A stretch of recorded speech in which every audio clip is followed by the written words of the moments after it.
grants Rakesh Asthana relief from arrest till the 29th of October, even as it refuses to quash the FIR against the CBI Special Director. Meanwhile, a Delhi court grants the CBI 7-day custody of DSP Devender Kumar, the Chief Investigative Officer in the Moin Qureshi case.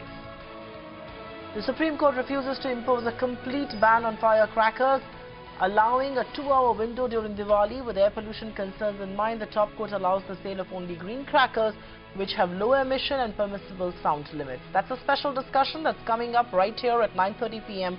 on the India Development Debate on ET Now. Markets meanwhile slumped to a 6-month low, locked down by weaknesses in global markets. The Sensex loses nearly 300 points, dragged by IT and pharma stocks. Emerging market guru Mark Mobius sees value emerging in India. Weakness meanwhile in Asian markets rubs off on Wall Street as well. Dow Jones tanks 450 points in opening trade.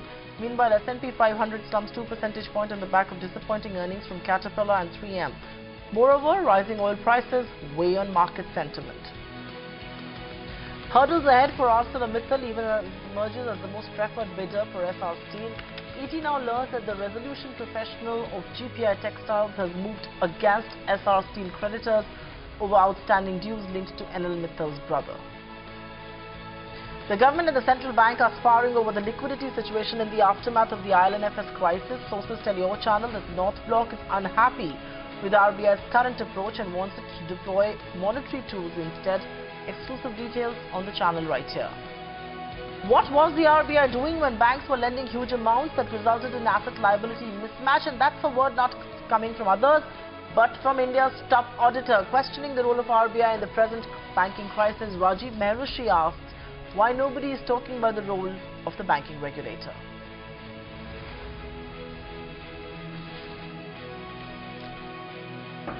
It is such a pleasure to be joining you right here on the India Development Debate on ET Now. I'm Supriya Shrinate, and straight on to the big controversy, and that's of course the CBI. The slugfest within India's premier investigative agency is snowballing into a huge credibility crisis for the Modi government.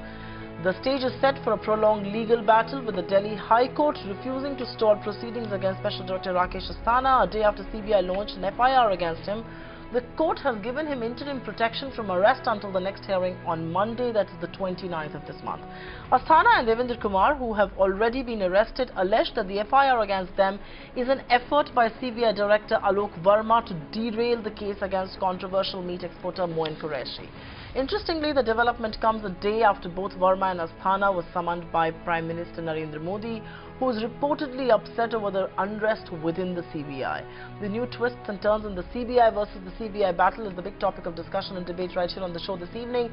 Let's take this straight across to an expert panel that's joining us right here. Shantanu Hussain, former Joint Director of CBI, Vikram Singh, former IPS officer, Sanjay Hegde, Senior Advocate of the Supreme Court, and Neerja Chaudhary, political commentator and columnist. Thank you very much, each one of you, for being with us. And just before I go across and talk to all of you about the issues in the court, Neerja, I want to begin with you. Is the government cognizant of the fact that this entire episode is making people wonder not just about the rot at the top in CBI, but the ineptness of the government to control that rot? You know, the Prime Minister has now met both the CBI chiefs, the raw chief. The controversy refuses to die down, and there is no peace even after the Prime Minister's office stepped in.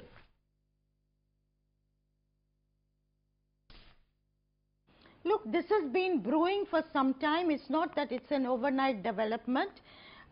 You know, the caged parrot is suddenly a warring parrot, and forget the autonomy. You remember, I don't know whether you recall, I've covered case after case where, you know, wrongdoing has been done to ordinary people, and the response used to be, please refer this to the CBI. That was the kind of credibility the CBI enjoyed. Would you say that is the case today? It's serious business. And, you know, your top 2 people warring publicly, and days go by, and it's been going on for a couple of months. And even if you remember, within the ED versus the Revenue Secretary 2 months ago, that letter to Mr. Hasmukh Adhia by Rajeshwar Singh saying you're siding with scamsters. These are, I mean, what is going on in our bureaucracy, in the top echelons of our officialdom? I think the Prime Minister has to scotch it very, very quickly. Or, you know, you can't allow hours and days to pass without taking remedial action, which is very, very necessary and must be done expeditiously. Oh, absolutely. Vikram Singh, let me ask you a very quick question before I really move on to what happened in the courts today and all of that. And the CBI controversy, like I said, has refused to die down despite the Prime Minister's intervention last evening. The question is, should one now ask for peace within the CBI? Because the reality is that the war between these two men right at the top in the CBI, the #1 and the #2, have exposed the grave corruption that exists within the industry. Look at the kind of charges being made. Isn't it fair that we no longer ask for peace? We might as well want more muck to come out so that we know how grave and how stinking the issues really within India's premier investigative agencies are. This is extremely serious. Rome and the CBI were not built in a day. But indeed, the CBI seems to be decimated in a day or so. These differences, every organization has ego problems, differences, disagreements, but seldom have we seen washing of dirty linen in public in this shoddy manner. And if the fault lines were there, as Ms. Neerja had said, that the fault lines did not appear today, they were there for some time.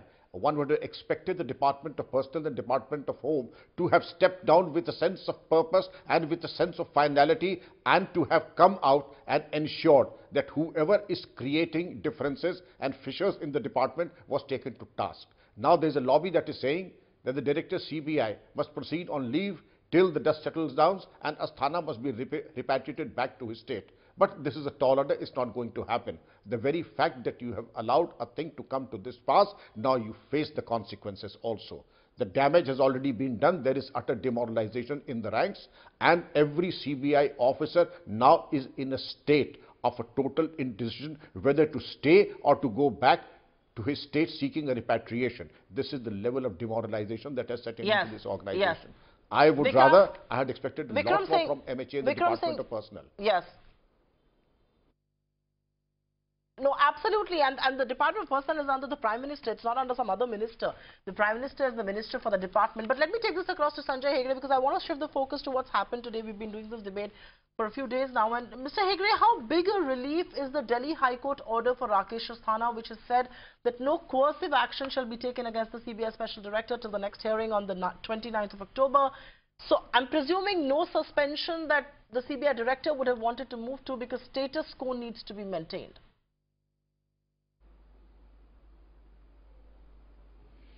Well, I don't know whether it is a big relief, but this is the normal thing that you could expect when a court is being suddenly asked to go into the matter, because the matter was mentioned in the morning today, and then thereafter was assigned to a particular judge who had not even gone through the papers. The judges just told them that, okay, just hold your horses for a week or so till the next date. Let me go through the papers and let me make up my mind at a preliminary stage. Then I'll hear you all out. If there was anything which was apprehended as imminent, then to that extent it is a relief to Asthana. But I don't think that the war has taken any decisive phase. This was only an initial skirmish, if you were to use a wartime analogy. But the bigger point is what Mr. Vikram Singh was saying, that the institution has cut a very, very sorry figure. You can't have the chief fighting with the second in command at the agency, or saying that the second in command at the agency is so corrupt that there is no that an FIR and an investigation has been ordered. If that is the stage, the first thing to be done is that the person under suspicion must be moved out of the organization. Ask him to go on leave, repatriate him back to his home cadre, whatever. It is also clear that there is no chance whatsoever that the #2, that Mr. Asthana will succeed to being the director of the CBI. In these circumstances, I don't see how the leader of the opposition and the Chief Justice of India will agree with the government of the day, even if the this. government wants to appoint him as Yes. the director after Mr. Verma retires Right. in a few months. I think the correct course would be Sanjay, take Asthana out of the organization, right. and, Sanjay, give me a minute. investigate his charges after Mr. Verma is not with the organization. Okay, so put Asthana out, wait for Verma to be gone by January. The reality, Sanjay Hegde, is I agree with you that it's now perhaps next to impossible of how he can be elevated to the CBI chief.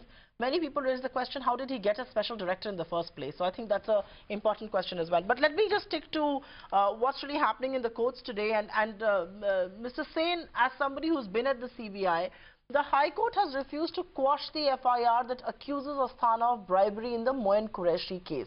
What will this mean now? How is investigation going to progress? And apart from this regular probe, the CBI now also has DSP Devender Kumar in custody for 7 days. How do the two things come together? What sort of an impact is this going to have on the ongoing proceedings, on the ongoing probe?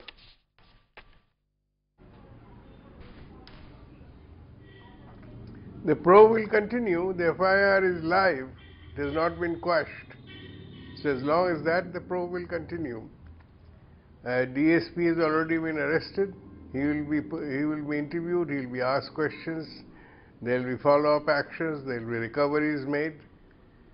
I think the director CBI should have, after all, once he ordered an FIR, he should have pursued the case with zeal.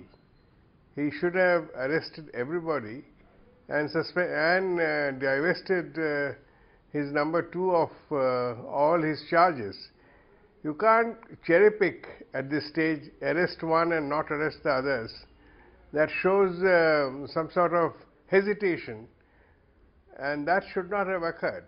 When you are investigating such a serious case and you have already arrested one person, you should go ahead and continue with the investigation. Now what has happened is the investigation in Asthana is stopped. For 7 days there will be no investigation, while the investigations against Devender Kumar will continue. And without investigating Asthana, Devender Kumar's investigation itself will be short-charged. So there is a bit of a mess-up. Now coming to this situation, as everybody rightly said, this should never have been allowed. And CBI of old would not have permitted this. Right.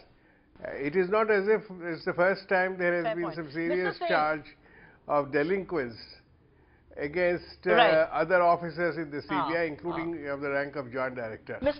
What we did in the past was immediately the officer was repatriated to his state, and the inquiry was done there. That is a mistake which has been made. Mr. Singh, give me a minute to come in. I think you're raising an important point there. Okay, Mr. Sen, bear with me for a minute. I want to go across to Neerja. And Neerja, the CBI told the court today that sections will be added in FIR, including those of criminal conspiracy. They also alleged there was an extortion racket being run. I mean, this is the state of India's premier investigative agency. It is our, last refuge as far as the big cases are concerned. Anything that a common man goes through, everybody demands a CBI probe. Allegations of extortion racket are being hurled at each other. Can the matter just be resolved as, probing just one officer, actually perhaps relieving both number 1 and number 2, getting somebody afresh? Or is this a larger systemic overhaul that one needs to review of the CBI? I mean, an extortion racket by India's premier investigative agency, and then truth be told, and I'm going to say this on national television, these are perhaps the worst kept CBI secrets. Some of us who've covered CBI cases know all that goes behind the scenes, and it's now out in public domain. Can this now be business as usual and continue as an investigative agency? Can this now be business as an investigative agency? I was saying to somebody, can this be what is now the muck that's coming out? Could this be an opportunity to go in for a completely wide cleansing of the organization? But this is wishful thinking. It's easier said than done. We know how our system works, and when the court had called the CBI a cage parrot of its masters, and remember Ranjit Sinha, then director, who also faced charges later, he said what the court was saying was absolutely true, and the autonomy of the organization had to be restored. Now, let's look at it. It's political interference. It's not this government, it's every single government that's used the CBI like a handmaiden. And I think you're right. The kind of things that are being alleged probably went on behind the scenes and under the surface. It's just now that it's coming out into the open. But you know, it's a mess. I would say, go on to say that, you know, the government is responsible for this. You know, you bring in a special director last year, the appointment was challenged, of course the court struck it down. But you know, the war, if Mr. Asthana was brought in with the purpose of promoting him as the director when Mr. Verma steps down 3 months down the line, why, I don't understand why, what has happened in these why couldn't they wait for 3 months? Why this all-out war that's broken out? Something is very, very wrong somewhere, and I think the Prime Minister really at his level needs to intervene. The courts are taking cognizance of it, but the Prime Minister really, really needs to intervene at this stage. Whether it's sending one on, you know, transferring them out, no sign of that yet. Mr. Verma will anyway go. Whether, you know, replacing both with somebody else is the answer. I think the rot goes very, very deep. Okay. Fair point.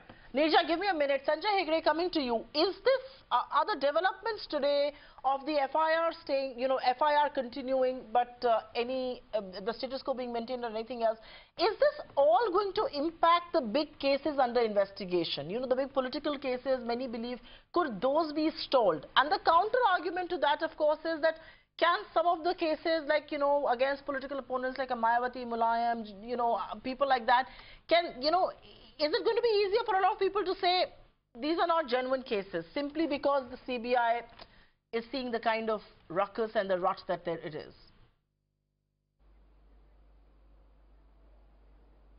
Irrespective of whether it is going to be easier, people are going to say it. And in fact, any investigations which are done at this period, any defense lawyer is going to raise some doubts on the credibility of that process, especially if it involves one politician or the other. So, what has happened is that the credibility has taken a very major hit. The question is whether it is recoverable or whether it has gone past the point of no return. If both the if the second gentleman continues any longer where there is a direct FIR by his own superior of extorting a specific sum of money, if that investigation does not finally culminate in either a charge sheet or a trial, then there will be much to be said as to how the CBI lacks integrity to investigate other similar allegations. Because after all, you must remember that the CBI was first formed to fight corruption. This was Lal Bahadur Shastri's doing, and from that corruption angle, it has expanded to a whole host of other activities, including crime and terrorism, and that too by the courts. It may well be that all this kind of infighting will see the charter being drawn down very narrowly to investigate only specific crimes. Fair point.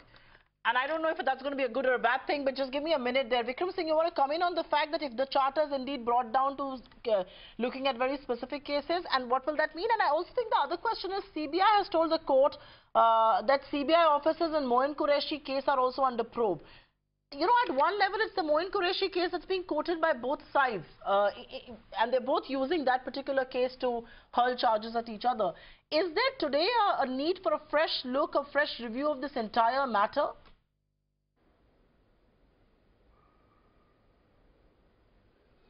I would say there are some cases like politics, like Moin Qureshi's case, that make strange bedfellows. Now, in such a scenario where everything is so closely intertwined that it is difficult to distinguish one from the other, I totally agree with Mr. Hegre's statement that yes, indeed, in the backdrop of the credibility taking a beating, whatever the CBI touches now will have a huge question mark before it. CBI, in the times of Lal Bahadur Shastri, or even till about 20 years ago, was known for its probity, for its professionalism. Today, after what has happened, I would not like to, and I hope I am wrong, in times to come, people will question whatever the investigation is done or produced before the court of law. There was a time that when there was an FIR of the CBI against anyone, be it a constable right up to the DGP, the first thing that happened was he was placed under suspension. Even agreeing that he gets due relief, if he does get, Asthana gets the relief from the High Court, the fact remains that it is an eternal stigma on him, on his uniform and on his career. And in the backdrop of that, I feel that the total overhaul and a purge is required in the CBI to redeem whatever vestige is left of the credibility of the CBI. Okay, just give me a minute there because I want to go back to Mr. Shantanu Sen. And Mr. Sen, what is worse, the war within the CBI, the dirty washing of linen that's happening in full public space? And this is not just, you know, small charges being hurled at each other. These are grave charges of corruption, charges that talk about an extortion racket being run in the agency. So what is worse, the kind of war that we are seeing, or now the politics that's erupting over it? Because now the Congress is out in full force saying the Prime Minister's office needs to be questioned, they're questioning the BJP chief. I mean, what is worse, the war within or the politics over it?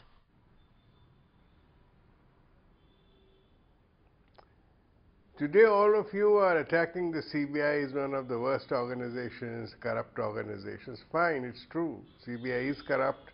CBI is itself admitting it is corrupt. But have you thought why this has happened over a period of time? At least all of you have admitted that 20 years ago CBI was an organization with some reputation. So something has happened in the last 20 years. We have had directors who are facing investigation. Who appoints the directors? You have a system now, but who appoints the director? The government does, the Prime Minister does, Prime Minister's acolytes do. So have you not, can you not for a moment look inwards and say the appointments have been wrong? If you, the head is, after all, what makes the organization tick? It is the head of the organization. Let me go back, let me remind you that CBI has had its dips earlier, not of this nature. This is profound, this is catastrophic, this is terrible. But CBI has had its dips earlier also. Look, go back to the Shah Commission. Shah Commission did indict the CBI for its role during the emergency, briefly. And thereafter, when Morarji Desai's government chose the CBI itself to investigate the wrong things done by the CBI, CBI did a good job. CBI investigated them and charge sheeted them. But 3 years later, there was an election and the same government came back who had misused the CBI. And all those cases were closed by the CBI. So there was a dip in the CBI standard. But new directors came, they brought up the CBI. But last 20 years it has been terrible. Mr. Sen, I'm sorry, I'm just left with the last 2 minutes on the show and I will have to take over and intervene you there. I'm sorry, I'm sounding a little rude there, but I will have to take over there. Nirja, a quick last word then. The Supreme Court judge controversy before, you know, it's the CBI now, there are other cases as well. At one level, it seems that the handling of institutions has been very wanting in the last 4.5 years. Am I being too uncharitable or will you agree with me?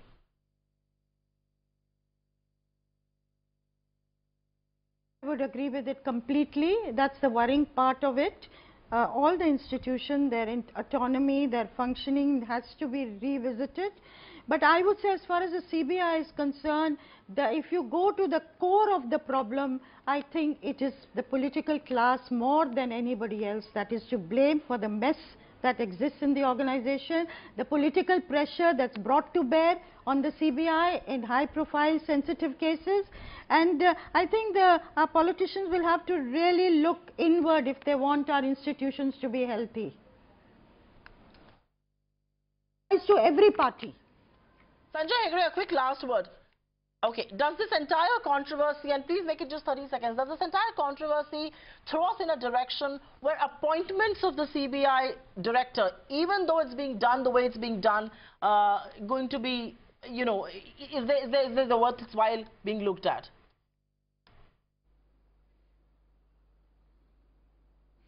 See, appointments is only one part of the problem, because you may appoint a man and he can turn out to be bad later. The real question is the ethos of the organization. We do not seem to think organizationally, we think in terms of individuals. Forget the CBI, forget the judiciary. Please look at your political system also. We have a parliamentary democracy and a cabinet form of government. But if you reduce everything to one man, then you are bound to fail. Let us strengthen institutions, let the institutions work, and let the man at the head preside over things. That is not what is happening. Okay, okay. All right, but on that note, I've completely run out of time here. Thank you very, very much, Mr. Shantanu Sen, Mr. Vikram Singh, Sanjay Hegde, and of course, Nirja Chaudhary for joining us on this edition of the debate. I don't think this is the last of the debates we've had on CBI. This is going to be a continuing programming, perhaps. India's premier investigative agency, the agency that Aam Aadmi really turns to when he wants. Forget about the police, I want a CBI probe. I think that integrity, that faith has been eroded by what's happening at the CBI. I don't know if it's the right thing to say, but at one level, the amount of muck that's coming out is perhaps good, because cleansing of a system and its overhaul sometimes requires the worst of its belly up to happen. On that note, thanks very much for being with us in this edition of the India Development Debate. We take a quick breather and we come back with news that you certainly would want to watch and use, which is firecrackers. The Supreme Court says no blanket ban, there is a partial ban in place. We discussed with experts the repercussions of that. Has green move been compromised, and is there more that meets the eye?